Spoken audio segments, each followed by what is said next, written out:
the key to success and what really levels the playing field for teams is their processes. I believe that when you have great processes, it removes the pressure from the people and allows things to naturally flow. Hey, everybody, this is Roy Harmon for the first episode of the Beautiful Company Builders podcast. And today we are here with Brandee Justus, who is an expert in systems, processes, and just making businesses grow and making businesses go. Thank you so much for being with us, Brandee, and I'm really excited to hear about your thoughts on solving some of these really big problems that a lot of business owners face. But before we get into that, could you just tell us a little bit about your background? Sure. Thank you for having me, first and foremost. I'm excited to be the first guest. I'm not sure I realized that until you said it just now, but Some people um, save the best for last, but I was very like, let's honored. just let's just go for it. Thank you. Thank you. So, yes, I'm here today, obviously, to explore the topic of processes, which a lot of people, believe it or not, Roy, don't like to talk about. They think that they create more resistance, but I obviously believe the opposite. And I've learned that over almost 30 years of leadership and sales experience. So, I started my outside sales career um, somewhat naively. I loved the product I was going to be selling, but by nature, I'm pretty introverted. And what I learned in sales, and certainly in sales leadership after that, and an operations role running the whole organization, was that the key to success and what really levels the playing field for teams is their processes. I believe that when you have great processes, it removes the pressure from the people and allows things to naturally flow. So that starts with just the flow of information and then goes right through, of course, to what that information is, how it's telling us to execute on the tasks at hand. When it comes to process, what are sort of the main areas where you find that people are having issues? The issues are usually rooted, again, in just the flow of information. We're usually looking at issues that affect the company overall. So, an example of that would be not everyone understands or is operating in alignment with the core values of the company. Onboarding, a lot of issues arise there when a new hire is coming on board excited about this new position, and then they find out quickly that the position isn't necessarily what they thought it was based on the way things are executed. Training, of course, if I'm in a role and I have, a leader, meaning someone who isn't technically my supervisor, but who is supposed to be the expert, what have you, and they're telling me one thing, but my actual manager is telling me something different, then things certainly come up in training. And then even policies and procedures, when employees feel like things as simple as the dress code is interpreted differently for different individuals or different departments, that can really disrupt things. And I think a lot of times, as leaders or owners, we tend to overlook those small details. Are there any red flags or signals that people could be looking out for, just to be like, oh, we've got a process problem here in any one of those areas? Yeah, I think there are a few things that signal that there's a process issue. Um, a big one for companies that are getting their feet under them still is that there are one or two or a handful of people who hold all the secrets. If the rest of the team is asking the same questions over and over again of the same people, that's typically a process problem. Sometimes it is exposed through handoff situations. If delivery doesn't know what sales is actually promising, or sales doesn't know how accounting is billing customers, that obviously is a process problem. And then the other one is just, and the most obvious, is the overall efficiencies of the company. And when you say that, you mean just they're looking at things and maybe they've got their dashboard or whatever KPIs that they're looking for, and they feel like um, we're not achieving as much as we should be, or we're not completing things as quickly as we should. Right. When expectations aren't being met, that is often a process issue. But also, if there is inconsistency in how those expectations are being met, that is almost always related to process. And then, so where do you start when it comes to fixing those issues, or starting to, say you've got somebody who's, well, at this point, let's keep it broad. Just what would you say are some of the ways that people can zero in on coming to a solution? I think, first of all, it's being honest with ourselves. Oftentimes as leaders, or certainly founders of companies, we've invested a lot, not just finances and time, but our heart is in the company. And with that, we tend to be the heartbeat of the company. In some ways, that's great. But when it comes to processes and systems within the company, that doesn't work. Everything is operating again around one person or a few key people, that really stunts growth. And being honest with ourselves about that is the first step, really. From there, it's diving into what's actually going on. If you have a function that a few people are performing, and one person is much faster and much better, talking to them about what they're doing, but also talking to their counterparts about what they're doing. Because what you may find out is that the all-star has a great process that the others just don't understand.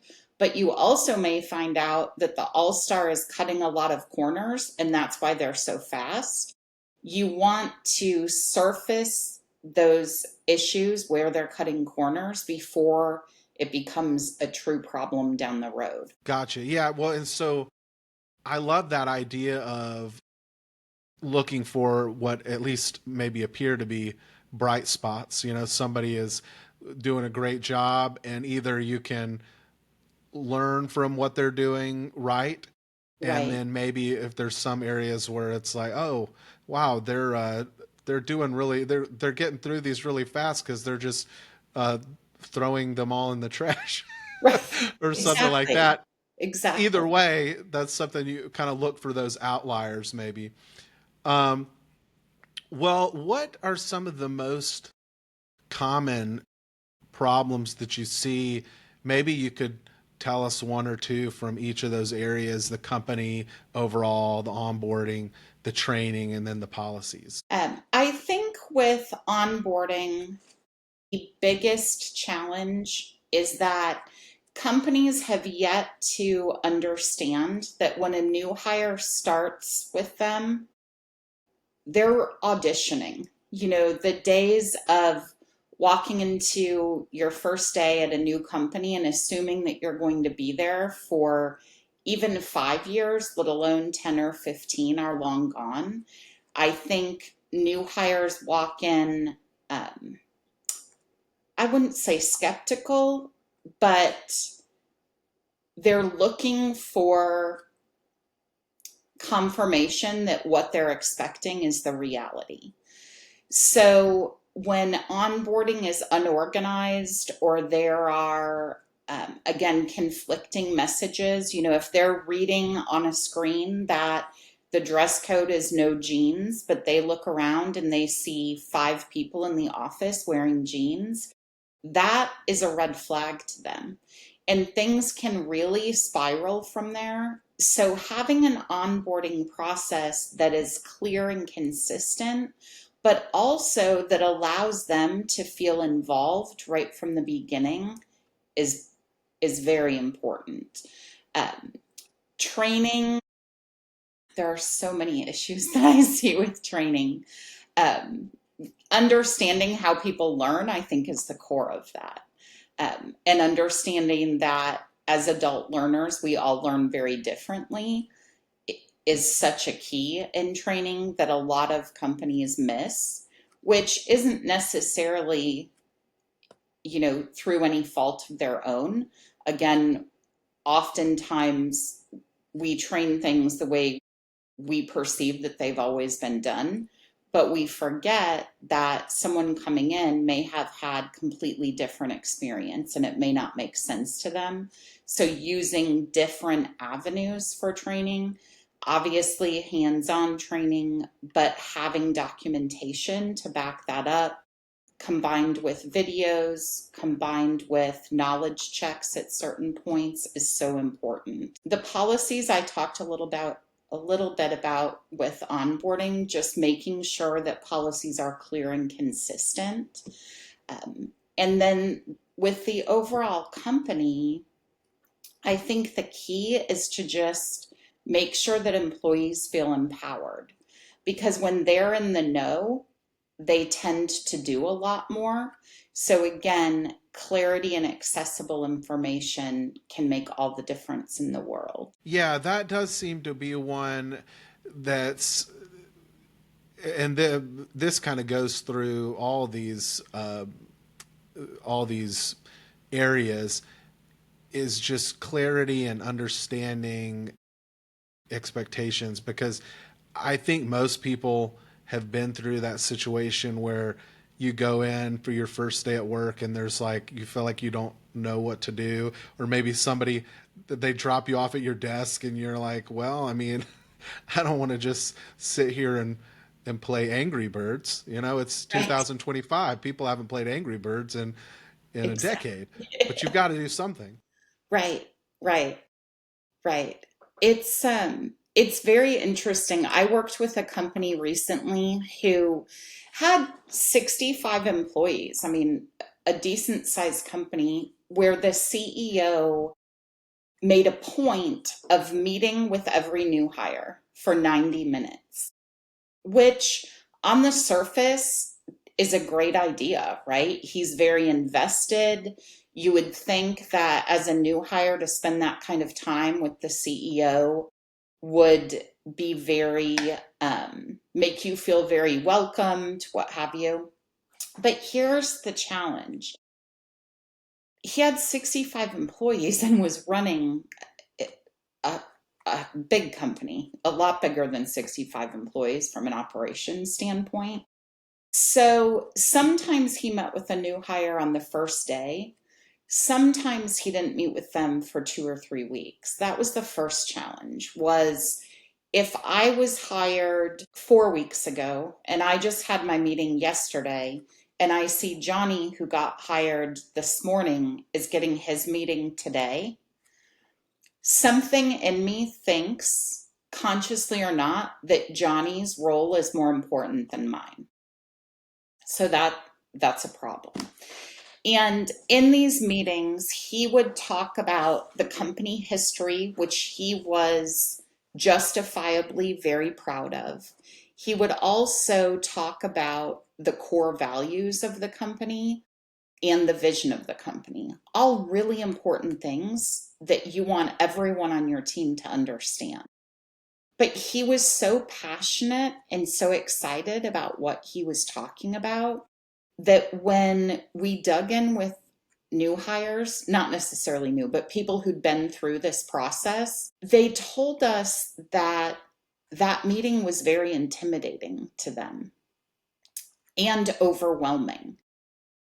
that it felt more like a sales pitch or a dog and pony show than a welcome. So that was fascinating to me because, again, on the surface, how many CEOs meet with every new? Many. Right, right. So by restructuring that small piece of their onboarding into a situation where they had access to the company history, were welcomed by this man through video in that section, and then went through each of their 5 core values on their own, including a video from him and a written, it's not really documentation there, but a written narrative, I guess, about each of those values and how they apply. Having them go through that prior to meeting with him completely changed the dynamics of that conversation. Now, in their onboarding meeting, they were talking about which of the core values resonated the most with them and which of the core values they had experienced or applied in other roles that they had had, and asking him questions about the company history, because the process changed to make them feel more included in the process rather than having that information kind of thrown at them. So, just those small nuances of, again, making information accessible to people can have a huge impact. So you're working with a guy. He's clearly cares about the company and clearly Absolutely. cares about his new hires, but it's kind of like the best intentions, uh, Yeah. but maybe not being taken the way that he wanted. So he comes in and he basically, you're able to look at that and figure out, okay, let's make sure that you're accomplishing what you want to accomplish. And you made, I mean, honestly, it sounds like the tweaks you would have made not only are going to make people, other people feel more the way that he's shooting for, but also maybe makes things a little more efficient uh, for him on his side of things. What about Absolutely. on this when it comes to growth? What are some of the things you see that really slow down people's growth? Again, I think lack of clarity is the biggest factor. Sometimes I'm working with companies that are growing exponentially externally, meaning their customer base is, they can't keep up with it. So they're having to do massive hiring to keep up with delivery, what have you. But I also work with companies who are growing internally in preparation for that external growth. And in both cases, having the clarity and consistency is the key to that growth being as painless as possible. It's never going to be completely pain free. But again, when everyone is on the same page, when we can build a process of, um, let's say, customer acquisition, and we can briefly describe everything that happens from the first time that customer is exposed to our company until they sign their first deal, whatever that is. And everyone involved in that process, whether it is marketing, um, pre-sales, meaning someone who would do like quoting or anything like that, the actual salespeople, when they all have exposure to that core process, and then we can also create documentation around how their specific functions impact the whole process, you can imagine the clarity that that provides and how much more, I don't know if responsible is the right word or respectful is the right word, but um, I'm going to go with respectful. How much more respect each individual contributor has for everyone else who's part of the process, simply because they now understand having clarity in that overview. Again, we don't get into the nitty gritty in those cores of steps 1 through 5 on completing a form, let's say, because marketing doesn't need to know how sales completes that form. So we document that a little bit differently, but just being able to illustrate how things work is amazing. And it's always surprising to the leadership teams that I work with that they'll have someone who's been in a role 3 or 4 years who, until they see that, has never considered some of those other things. Or maybe they're doing their own pieces that we're doing detailed instruction on. They have been doing for 3 or 4 years those tasks in a different order, which is slowing them down. So there are a lot of just things that seem so minute that come out of documenting that surprise people. Are there any metrics that you recommend people track just as kind of like tripwires to be able to be like, oh, look, we must lack clarity in some area because we're seeing X or Y? There aren't necessarily metrics from a numbers standpoint, but if you are consistently getting a complaint from a customer, let's say, that's similar, that is 9 times out of 10 a system problem. You know, there's a glitch somewhere between, maybe it's between your marketing and your delivery, maybe it's between sales and delivery, whatever the case may be. But or you're seeing consistent questions from your employees. I talked to a woman, it's been a little while now, she became a client, but in our first meeting, she told me, Brandee, I feel like Google. I am Google for this company. Anything and everything I am asked. And that was stressful for her, but I'm not sure that she realized that's also stressful for the employees to feel like they can't make a decision without going to the owner. They can't, move from point A to point B. That slows down so many things, but it also um, eliminates just the passion that they have for their work because they don't feel like it really depends on them. They feel almost like a robot that she's programming with every answer to every question. So, does that make sense? Yeah. Well, what about on the structure side, zeroing in there into kind of the structure of the overall company, who's making decisions and that kind of thing? What are some of the things that can be done to fix some of, like, let's say you've got somebody who feels like they're kind of like the bottleneck, like this person you talked about, where for some reason everything is coming through them. What is the simplest change, if there is maybe one thing, maybe it's more involved than that, to move from one leader having to be kind of pulled into all these different directions? I think the core of that really is documenting.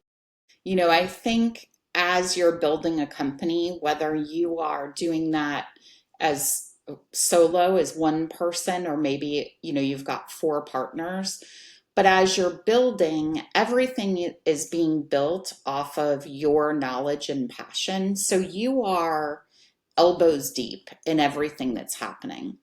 But there certainly comes a point when, for the company to really be able to scale, you have to remove yourself to the point that you're not elbows deep in anything, but you have your fingertips on it all.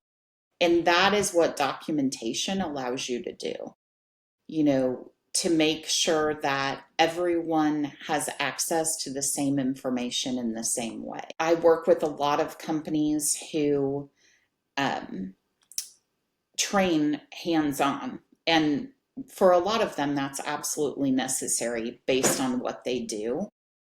But at the end of the day, there's a lot that slips through the cracks in those situations because even the best human trainer is still human. So if I'm the trainer and I show up for work today and I had a knockdown, drag out argument with my teenager in the carpool line, that's going to affect the way you're trained. I'm really sorry, but that's just how it works.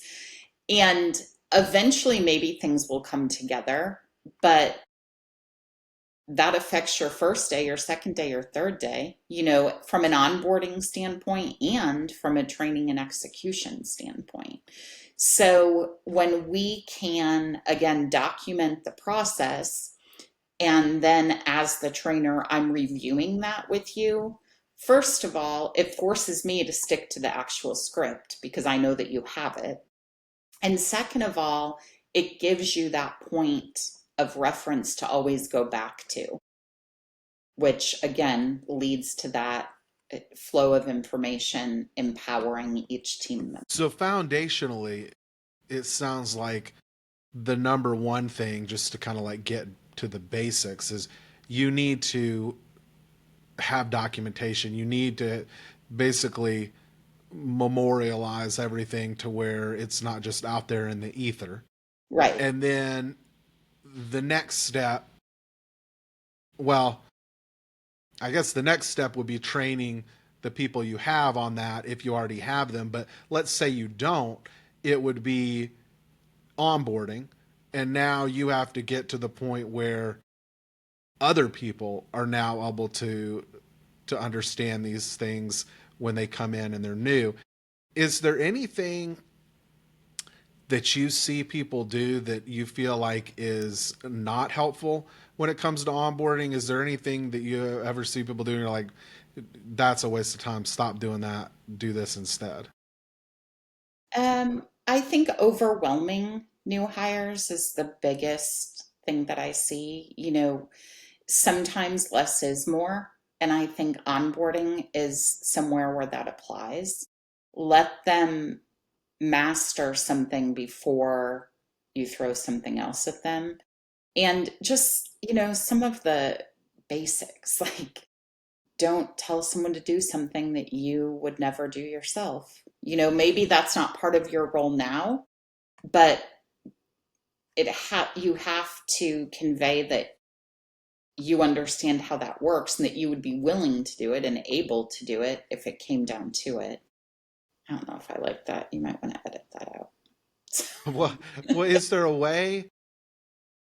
way to understand when they are ready to be like at the end of the day? I think everybody's kind of, you hire new employees, you're excited about them, but most people probably have, at least in the beginning, a little bit of, you're wondering, are they really ready? Kind of like, Yeah, your child going out into the world. Are they yeah, ready? Is there anything you you can look for to get the sense that like, okay, it's time? Or yeah. is it a situation where you just have to let them fly and see what happens?